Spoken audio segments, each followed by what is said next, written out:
Let me describe Jennifer and David to you. She's 36 years old, works as a senior marketing coordinator making $78,000 annually, and her husband David is 38, an IT specialist earning $67,000. Combined household income of $145,000. They live in a modest 3-bedroom house in suburban Phoenix, drive 2 paid-off cars, and contribute enough to their 401k plans to get the full employer match. They should be thriving. They should be looking at their future with confidence. They should be the poster couple for responsible, middle-class financial planning. Instead, Jennifer stares at retirement calculators at 2 in the morning, watching the numbers mock her. When their air conditioning unit died last month in 112-degree heat, the $4,300 replacement bill went straight onto a credit card because their emergency fund had already been drained by David's father's assisted living costs. The facility raised rates by 22% this year, and David's family is splitting the additional $800 monthly between 3 siblings who are all struggling with their own financial pressures. And the craziest part? Jennifer and David did everything right.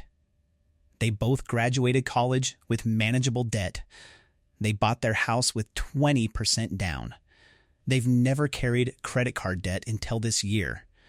They cook at home, shop sales, and haven't taken a real vacation in 3 years.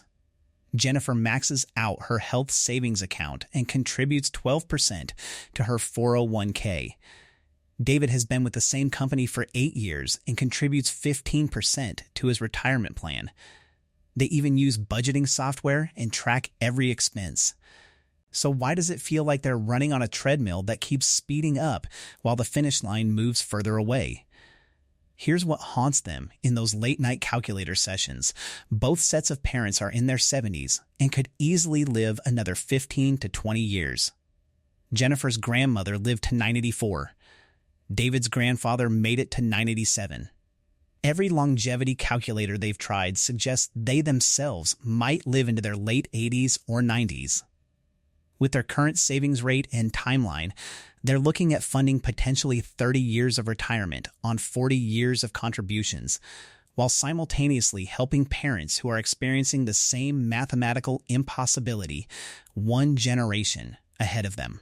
How do you build a 3-decade financial bridge when every month feels like you're barely covering 30 days?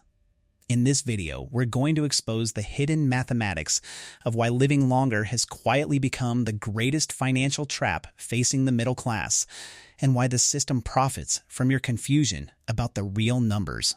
My name is Barack, and I spend way too much time thinking about how demographic shifts create invisible wealth transfers that nobody warned you about. If you're someone who feels like you're doing everything the financial experts tell you to do, but still can't shake the feeling that the math doesn't add up, or you're watching your parents age while secretly panicking about your own future, make sure to hit that subscribe button and give this video a thumbs up if this helps you out.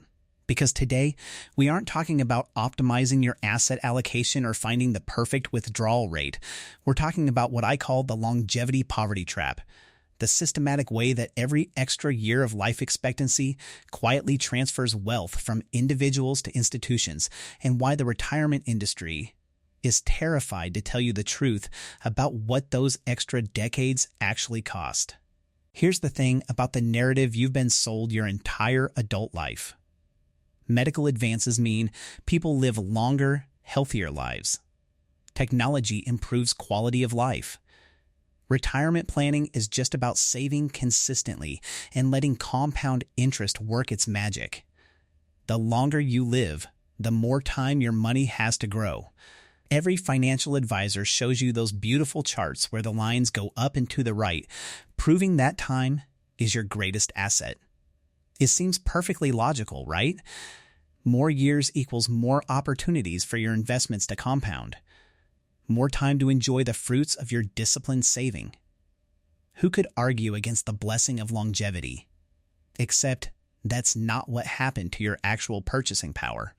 The contrarian truth is brutal, Living longer has systematically impoverished the middle class because the financial system shifted the entire cost of those extra decades from institutions onto you while pretending it was giving you control and flexibility.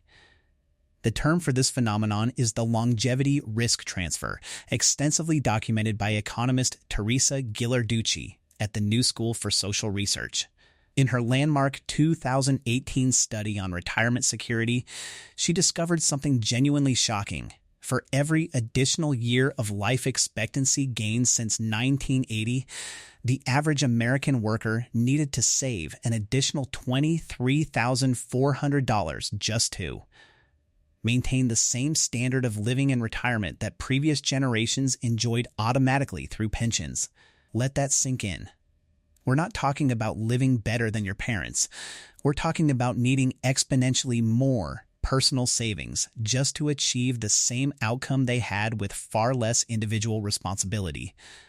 But here's what really gets me. While you were expected to shoulder this massive increase in individual savings requirements, the institutions that used to share longevity risk systematically reduced their commitments. According to the Employee Benefit Research Institute, employer-sponsored defined benefit pensions covered 62% of private sector workers in 1975. By 2023, that number had collapsed to just 15%. The corporations didn't eliminate pensions because they became less profitable. They eliminated them because employees living longer made the guaranteed payments too expensive to maintain. Your extra years of life became their extra costs, so they handed the bill directly to you. That's not personal failure.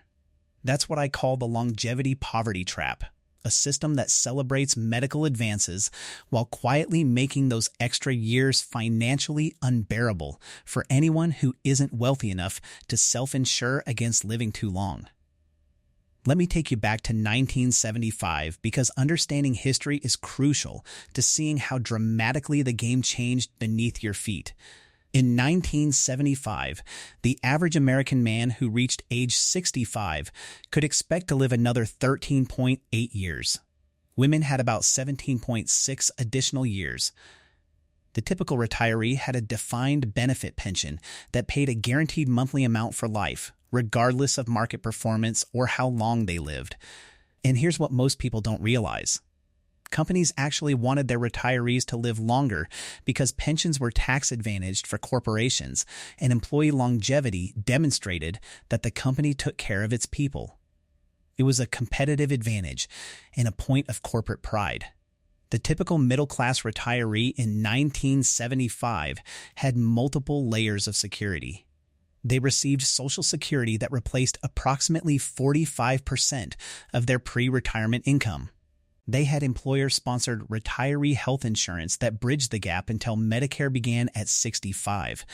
They often owned their homes outright because housing costs were a manageable multiple of median income. According to Federal Reserve historical data, the median home price in 1975 was $39,700 when median household income was $13,700. That's a ratio of roughly 3 to 1. They had backup systems built into the structure of employment and society. Now fast forward to today. The average 65-year-old man can expect another 18.1 years of life. Women get 20.7 years. That's an additional 4 to 5 years compared to 1975. Sounds wonderful until you examine what disappeared while longevity increased. Only 15% of private sector workers have access to defined benefit pensions now. Social Security replaces about 37% of pre-retirement income, down from 45%, and that replacement rate continues declining. Employer-provided retiree health insurance has essentially vanished. According to the Kaiser Family Foundation, only 18% of large firms offered retiree health benefits in 2023, down from 66% in 1988. Meanwhile, look at the cost explosions. The median home price today is approximately $420,000, while median household income hovers around $70,000. That's a ratio of 6 to 1. double what the previous generation faced. Healthcare costs for a 65-year-old couple retiring today will average $315,000 over their retirement, according to Fidelity's latest estimates. Assisted living facilities average $54,000 annually. Memory care runs $72,000 per year. Those extra 4 years of life expectancy carry a price tag of $216,000 to $288,000 just for housing assistance, assuming you need that level of care. Now you might be thinking, but people today earn more money than in 1975, so doesn't higher income offset those increased costs? But let me walk you through the forensic mathematics, because this is where the longevity poverty trap reveals itself in devastating detail. Let's use Jennifer and David from our opening as a concrete example. Combined income of $145,000, both age 36 and 38, planning to retire at Social Security's full retirement age of 67. Based on current actuarial tables, they can reasonably expect to live until 86 if they're average, potentially into their 90s if they're fortunate. That means funding 19 to 23 years of complete retirement. Let's focus on what happens to their retirement income during those 2 decades. First, Social Security benefits. Based on their current earnings trajectory, Jennifer might receive approximately $32,000 annually from Social Security at age 67. David, with slightly lower lifetime earnings, might receive $29,000. Combined Social Security income of $61,000 per year. That sounds reasonable until you realize this needs to cover housing, food, utilities, transportation, healthcare, and everything else, representing a 60% reduction from their current lifestyle. But wait, there's more. Healthcare costs immediately devour a massive portion of that Social Security income. Medicare Part B premiums currently run about $2,000 annually per person. Part D prescription coverage adds another $600 each. Medigap supplemental insurance to cover Medicare's gaps costs approximately $2,500 per person annually. Before they've seen a single doctor or filled a prescription, they're spending $11,200 per year just on insurance premiums. Their $61,000 from Social Security becomes effectively $49,800 for all other expenses. And we're not done. Housing costs don't disappear in retirement. Even if they own their home outright, property taxes in Phoenix average about $4,000 annually for a home their size. Homeowners insurance runs another $2,000. Utilities, maintenance, and repairs easily consume another $6,000 yearly. That's $12,000 in unavoidable housing costs. Their remaining budget drops to $37,800 annually for food, transportation, clothing, and every other expense. Now here's where the mathematics become truly frightening. These calculations assume zero inflation over 19 years, zero major health events beyond average Medicare costs, zero long-term care needs, and zero financial assistance to adult children or surviving parents. In reality, healthcare inflation consistently outpaces general inflation. Long-term care costs are exploding. The average nursing home stay lasts 2.4 years and costs $108,000 annually in today's dollars. Let's add it up using conservative projections. Social Security provides $61,000 annually.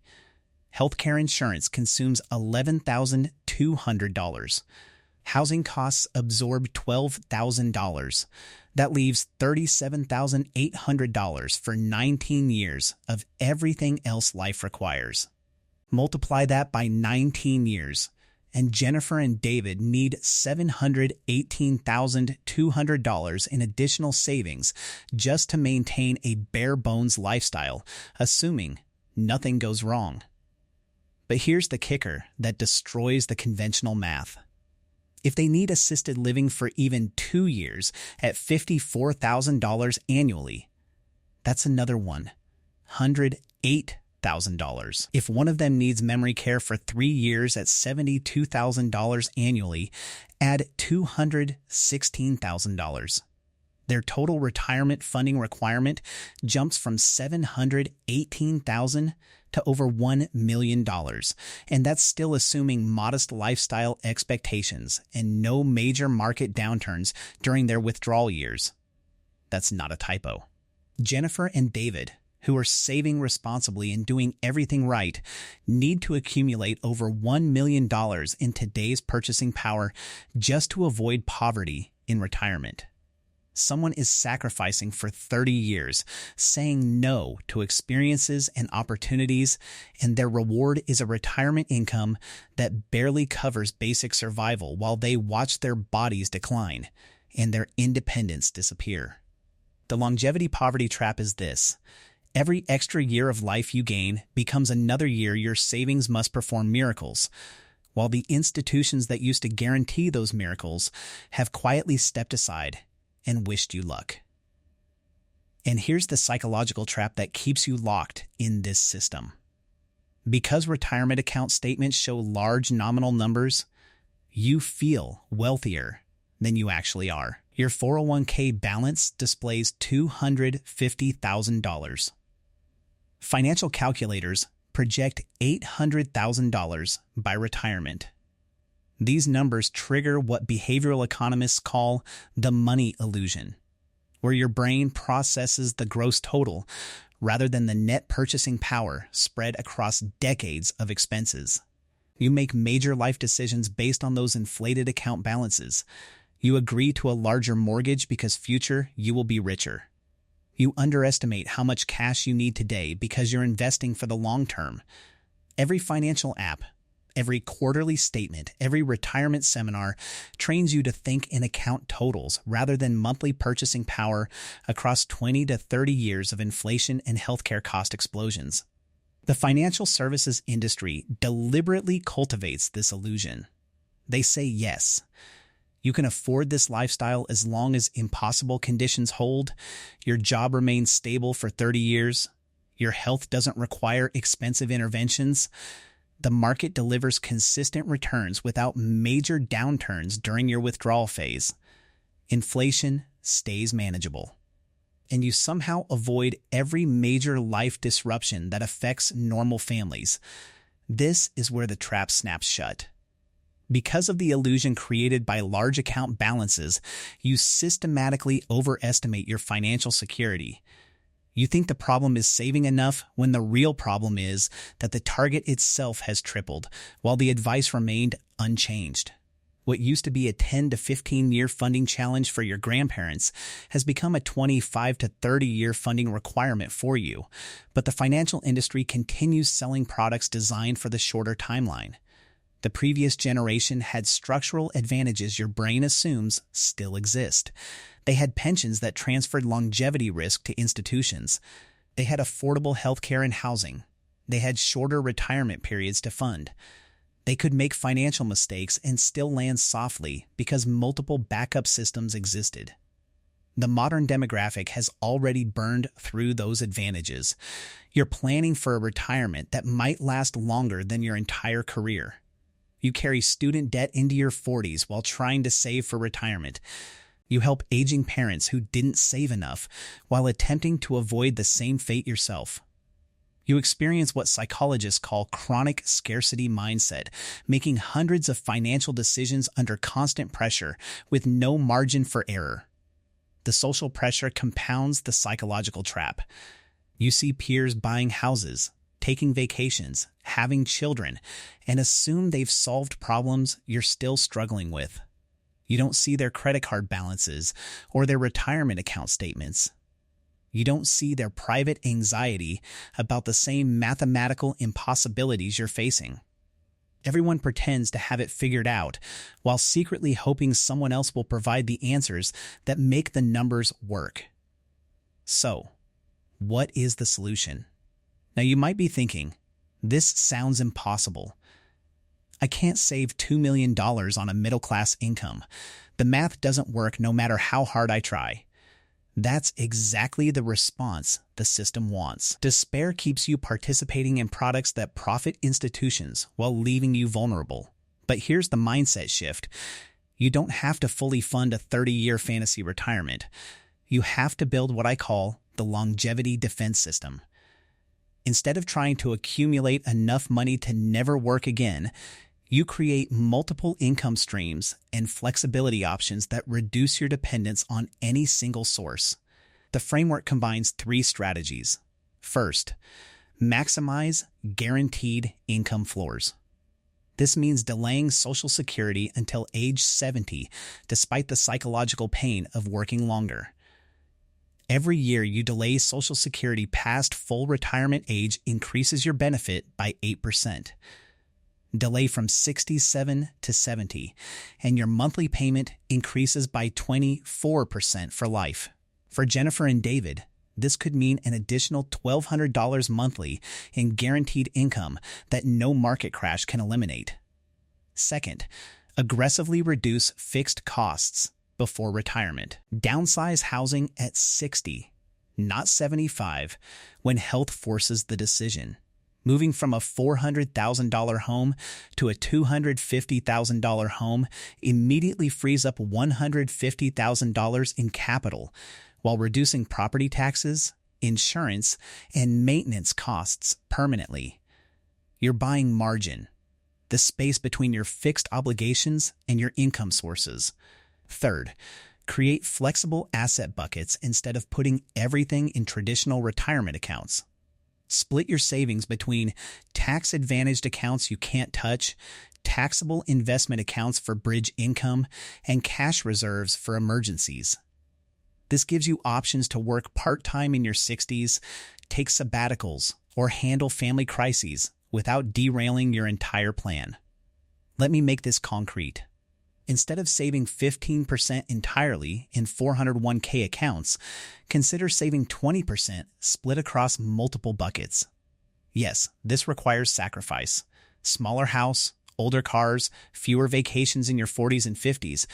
But within 10 years, you have not just retirement savings, but also flexibility to reduce work gradually instead of stopping abruptly. You're not trying to beat the system by out-saving it. You're beating it by refusing to play the all-or-nothing retirement game. You're building what your grandparents had automatically: options, backup plans, and the ability to adapt when circumstances change. The goal isn't to never work again. The goal is to never be forced to work on desperate terms when your body and mind are declining. I want to leave you with one final thought. The longevity poverty trap isn't really about living longer. It's about who controls those extra years. It's not about squeezing 95 years out of your body if you're financially desperate for the last 25. It's about ensuring that every additional year you live is a year you chose, rather than a year you endured out of economic necessity. Our grandparents had something we've systematically lost: predictable security. They traded some individual flexibility for collective stability. They had pensions, affordable healthcare, and social systems that absorbed longevity risk. They could plan because the major variables were controlled by institutions rather than left to individual chance and market timing. We made a different trade. We accepted individual responsibility for outcomes that used to be shared collectively. We were told this gave us control and opportunity, but what we actually received was all the risk with none of the guarantees. We traded the security of predictable pensions for the anxiety of watching our 401k balances fluctuate with every market panic. But here's the deeper truth. Material accumulation isn't the real goal. Freedom is. The freedom to say no. The freedom to help family members without destroying your own security. The freedom to reduce work when your body tells you to, rather than when your account balance finally permits it. You can work your way out of many financial problems. You can earn more, spend less, optimize your investments. But you cannot work your way out of traps you don't recognize. Now you recognize the longevity poverty trap. You understand that the game changed fundamentally while the advice stayed the same. You know that planning for longevity means planning for uncertainty and building multiple layers of security rather than hoping a single account balance will solve everything. The system profits from your confusion about these mathematics. It wants you to focus on account totals rather than purchasing power. It wants you to believe that individual optimization can solve systemic problems. Refuse to play that game. If this video made you angry at the system rather than yourself, if it helped you see the trap clearly enough to start building your escape plan, make sure to subscribe and share this with someone who's quietly panicking about their financial future. Thanks for watching, and I'll see you in the next one.